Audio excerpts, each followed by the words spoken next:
বাইরা আমার বন্ধুগণ, হযরত আয়েশা রাদিয়াল্লাহু তাআলা আনহা আল্লাহর নবীজির বিবাহিত স্ত্রী আয়েশা রাদিয়াল্লাহু তাআলা আনহা তিনি মন মারে বসে আছেন।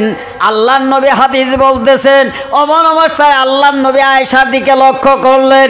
আয়েশা রাদিয়াল্লাহু তাআলা আনহার মুখটা একটু মলিন বর্ণ দেখা যায়। আল্লাহর নবী জিজ্ঞাসা করেন, আয়েশা, ও আয়েশা, আমি যে কথা বলতেছি তোমার মনটা কেমন এত গভীর দেখা যায়, মনের মধ্যে চিন্তার ভাব দেখা যায়, কারণ কি? বলো বলো বলো আয়েশা, তোমার কি হয়েছে? আয়েশা বলে, ইয়া রাসূলুল্লাহ, আমি যদি একটা কথা বলি আপনার কাছে তো বেয়াদবি হবে না, হুজুর দয়া করে পারমিশন দেন, একটা কথা আপনার কাছে আমি জানতে চাই। বলে কি? কিয়ামতের ময়দানে 1,24,000 মতান্তরে 3,36,000 অনেক নবী অলিগণের তারা পয়গম্বর দাঁড়িয়ে যাবে, অনেক নবীর উম্মতগণ কিয়ামতের ময়দানে দাঁড়িয়ে যাবে। ও নবী, সে কিয়ামতের ময়দানে আপনি আখিরি নবীর উম্মতগুলি আপনি কেমন করে বাইসে বার করবেন? নবীজি, এতগুলো নবীর ভিতরে, এতগুলি নবীর উম্মতের ভিতরে মুহাম্মদ নবীর উম্মতগুলি আপনি কেমন করে চিনবেন? এই কথাটা কি উত্তর দিতে পারে? শুনবেন কি ভাই? ও নবী, লক্ষ লক্ষ কোটি কোটি উম্মত থাকবে, সেদিন আপনি নবী, আপনার উম্মতগুলিকে আপনি কেমন করে চিনবেন? এই কথাটাই আমি ভাবতেছি। কে বলতেছে? আল্লাহ রাসূলের স্ত্রী হযরত আয়েশা রাদিয়াল্লাহু তাআলা আনহা। আল্লাহর নবী বলেন, ও আয়েশা, তোমার একটা কথা বলে, বলে কি? 1000 ঘোড়ার ভিতরে যদি একটা পাখরা ঘোড়া থাকে, বলো তো 1000 ঘোড়ার ভিতরে ওই পাখরা ঘোড়াটা বাইর করা যাবে কি না? সুবহানাল্লাহ বলেন। কয় হাজার? 1000 ঘোড়ার ভিতরে একটা পাখরা ঘোড়া থাকলে তারে বাইর করা সহজ হবে না কঠিন হবে ভাই? জোরে বলেন, কি হবে?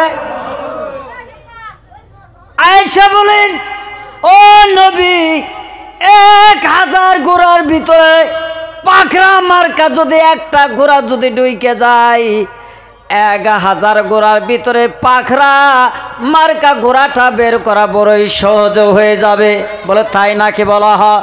আয়েশা, তুমি ভালো করে বলো, এতগুলি ঘোড়ার মধ্যে পাখরা ঘোড়া কি বের করে যাবে? বলে, আনামা, হা হা হা, ও নবী, পাখরা ঘোড়াটা বের করা যাবে। আল্লাহ নবী বলেন, আয়েশা, তাহলে শোনা নাও, কিয়ামতের ময়দানে যত নবী থাকবে, যত নবীর উম্মত থাকবে, তার মধ্যে আমি নবীর উম্মতগুলির 5 জায়গা পাখরা নূরের চেহারা থাকবে। বলুন সুবহানাল্লাহ। 5টা জায়গায় আমি নবীর নূরের চেহারা চমকিতে থাকবে, 5টা জায়গায় চেহারা চমকিবে, কিন্তু অন্য নবীর উম্মতের মধ্যে এই 5টা জায়গায় চেহারা থাকবে না। বলো তো আয়েশা, ও আয়েশা বলো, এখন কিয়ামতের ময়দানে আমার উম্মতগুলি চিনতে কঠিন হবে না চিনতে বার করা কি কোনো অসুবিধা হবে? আয়েশা বলে, ইয়া রাসূলুল্লাহ, এতগুলি নবীর, অত নবীর উম্মতের যদি কারো যদি এই পাখরা চেহারা না হয়, আল্লাহ মহান রাব্বুল আলামিন খালি যদি আপনি নবীর উম্মতের যদি 5 জায়গায় পাখরা চেহারা দেয়, তাহলে কোটি কোটি এইরকম দ্বিগুণ উম্মতের মধ্যে আপনার উম্মতগুলি বাইসে বার করা সহজ হবে। বলেন সুবহানাল্লাহ। তাহলে ভাইরা, দুনিয়ার জমিন ওই 5টা জায়গায় পাখরা দাগ করার দরকার আছে কি না? জোরে কথা বলুন, আছে কি না? তার মধ্যে একটা হলো সিজদা দেওয়ার জায়গা, এই কপাল। কোথায়? কপাল। জীবনে কোনোদিন সেজদা দেয় কি? এই নামাজের কথা বলি এত মিছে কথা আসে, আর মানুষের কথার সাথে পাওয়া যায় না। কলো, হুজুর, আপনি যখন ফজরের নামাজের আজান দেন, যে মোর কুকিল পাখির মতন শোনা যায়, আরে কি মধুর সুরে আপনার আজান দেন, কোথায় আপনার ফজরের নামাজে যান না? কলো, আমি যাবার চাই, কিন্তু যে ছোটো মায়া ফোনায় একটা বুগলো থাকে, আদর ফোনাই, তো ওর মেয়েরে প্রত্যেক দিনই কই যে মেয়েরা আমার কাছে দেন, ওই মেয়েরাও আমাকে সারা বোঝে রাতে যেই টাইমে আপনার আজান দিতেছেন ওই টাইমে বাচ্চা এটা আমার কোলো মধ্যে চেচিরি মুততাছে। তো হুজুরে মুত তো না পা করে নিতে যাওয়া যায় না, তো জানোই মুত না পা করে নিয়ে যাওয়া যাবো না, তো ঢেন ঢেনিটা প্রতিদিন তোমার কাছে নেও খেয়ে জানো না তো তোমার নামাজ আছে। কথা কোন ঠিক না বেঠিক? কিন্তু মানুষের নামাজে যায় না কে বাহনা। এই বাবাজি নয়, এই কপালটা আল্লাহ মহান রাব্বুল আলামিন বলেন ওয়াজুর কথা আল্লাহ পবিত্র কোরআনে জানিয়ে দিন। অজুর 3 জায়গায় পাকড়া হবে, জোরে বলা যাবে না মারহাবা? আর একটু জোরে বলুন মারহাবা। অজুর কথা আল্লাহ কোরআনে জানিয়ে দিলেন, অজুকারী বান্দার 3 জায়গায় পাকড়া হবে, নামাজ পড়নেওয়ালা বান্দার 4 জায়গায় পাকড়া সুরত হবে। আল্লাহ বলে দিলেন ও নবী,